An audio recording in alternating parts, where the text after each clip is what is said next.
आपण पाहत आहात कराड टुडे न्यूज।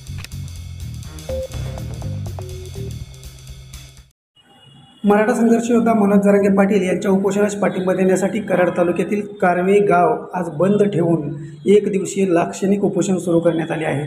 सकल मराठा समाज कारवे व कराड तालुक्याच्या वतीने आज सकाळी कारवे येथील मुख्य चौकात छत्रपती शिवाजी महाराज पुतळ्यानजीक एक दिवसीय लाक्षणिक उपोषण सुरू करण्यात आले असून कारवे गाव बंद ठेवण्यात आले आहे। या उपोषणाला गावातील नागरिक व शाळकरी मुलांनीही उपस्थित नोकरीसाठी आरक्षण मिळालेच पाहिजे। मनोज दादा जरांगे पाटील यांना आमचा पाठिंबा आहे।